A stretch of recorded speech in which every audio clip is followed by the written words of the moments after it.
El día de hoy discutimos y aprobamos un voto de censura para el ministro Jesse Chacón. Un voto de censura y además solicitar formalmente su renuncia. Solicitar su renuncia porque fue él mismo quien se comprometió con todos los venezolanos que si en 100 días no solucionaba la crisis eléctrica, pondría su cargo a la orden. El día de ayer el ministro Jesse Chacón hacía grandes anuncios, le decía a los venezolanos que se habían cumplido las metas y además la ministra de Información le anunciaba al país que se había prorrogado por 90 días más la emergencia en el sector eléctrico. La realidad es que durante los primeros 100 días del ministro Jesse Chacón, que ya se vendieron, su única gestión han sido 7.564 horas sin servicio eléctrico que han padecido los venezolanos. 7.564 horas sin luz que hemos tenido que padecer los venezolanos, no solo en Caracas, sino a nivel nacional y en todo el territorio nacional. El ministro Jesse Chacón le hace creer a los venezolanos que se cumplieron las metas del plan de los 100 días. Le dice a los venezolanos que se lograron reducir en 1.000 megavatios la demanda en el sector eléctrico en todo el país, cuando la realidad es que él aplicó un programa de administración de cargas que no es otra cosa que cortes programados, es decir, cualquiera reduce la demanda cortándole la luz a los venezolanos. Pero además de eso, ¿dónde están las centrales hidroeléctricas y termoeléctricas que tienen 2, 4 y 6 años de retraso? Anuncios hechos por el ministro, por los ministros anteriores, anuncios hechos por el presidente Chávez que se han incumplido una y otra vez y no terminan de culminar esas obras para poder generar la electricidad a todos los venezolanos. Pero además de estas 7.564 horas sin luz que padecieron los venezolanos, los mismos empleados de Corpoelec apuntan hacia este sentido. Los mismos empleados de Corpoelec la semana pasada elevaron su voz de protesta y dijeron que era mentira, que era absolutamente falso que se hayan reducido los apagones en Venezuela. Y además de eso, hace 3 semanas la empresa encuestadora IBAT presentaba un estudio nacional en el cual se esgrimían los siguientes resultados. 76% de los venezolanos, 76% de los venezolanos han padecido de manera directa el tema de los apagones. 58% de los venezolanos desconfía del plan de los 100 días del ministro Jesse Chacón. 62% de los venezolanos responsabilizan de manera directa al gobierno nacional, a Nicolás Maduro, a Jesse Chacón y a Corpoelec de la crisis eléctrica en Venezuela.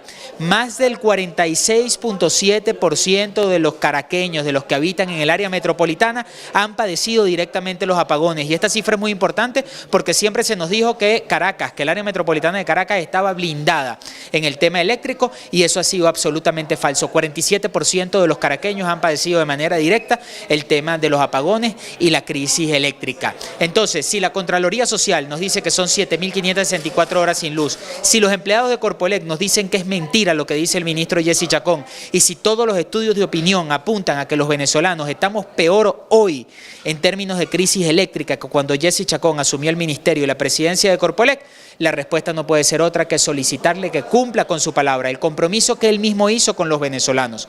Él mismo le dijo a los venezolanos que renunciaba si no solucionaba la crisis eléctrica. Ministro Jesse Chacón, aunque sea esta vez, cumpla con su palabra. Renuncia, ministro Jesse Chacón, sea consciente y renuncia por ineficiente. Concejal, y consultando sobre otros temas de ciudad que también afectan sobre la intención del Gobierno Nacional de crear una autoridad única para el transporte. Celebramos que por primera vez el gobierno nacional se dedique a los temas de Caracas, a los temas de importancia del área metropolitana de Caracas. Llevamos más de 5 años desde el Cabildo Metropolitano, desde la Alcaldía Metropolitana, desde las distintas casas de estudios, desde las universidades, los especialistas haciendo propuestas para el área metropolitana en términos de movilidad. Esperemos que esto no sea nada más un tema de elecciones, esperemos que esto no sea nada más una oferta electoral, esperemos que la voluntad política del gobierno sea sincera y que haya rectificado en la política que ha tenido durante los últimos años de abandono permanente hacia la ciudad de Caracas. Por supuesto que tenemos que celebrar en el tema de la vialidad y ponerse al día con los proyectos de infraestructura vial que tienen más de 30 años de retraso. Lo decíamos el año pasado, es necesario el tema de la circunvalación del sur, es necesario la variante Kempis-La Verota, es necesario descongestionar a través de las vías perimetrales centrales, descongestionar el tráfico y el tráfico pesado que atraviesa toda la ciudad de Caracas. Es necesario los conectores norte-sur.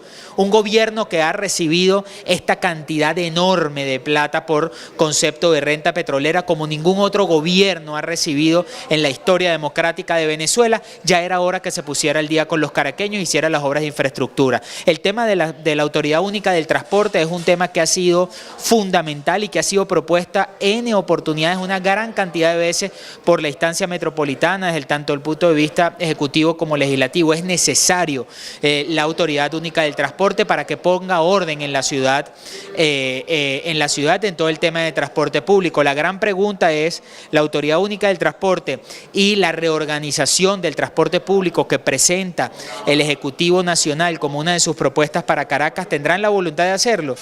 ¿Cómo van ellos a enfrentarse a un sector transporte que durante los últimos años lo único que ha hecho el gobierno central es tratar de acabar con ese sector transporte? Recordemos las iniciativas de SIGSA, recordemos las otras iniciativas que se han llevado a cabo con el fin de desplazar a los transportistas del transporte colectivo, a los pequeños empresarios, aquel que tiene una buseta, aquel que tiene 2 busetas, aquel que trabaja para poder ganar el pan de cada día y llevarle la comida a su familia. Ha sido permanentemente atacado por el gobierno nacional. Recordemos iniciativas como el Bus Caracas, en donde la oferta inicial era que los transportistas que hacían vida en ese eje del Bus Caracas pudieran integrarse a este nuevo sistema, y eso quedó en el olvido. Más de 11 líneas que hacen vida en ese eje vial, líneas de transporte, fueron desplazadas por esta iniciativa del Bus Caracas porque no había la voluntad del gobierno nacional de hacerlo. Un gobierno nacional que no cree en la iniciativa privada para los temas del transporte, ahora se plantea la reorganización del sistema del transporte público. Esperemos que esta vez sea sincero y pueda cumplir con ello.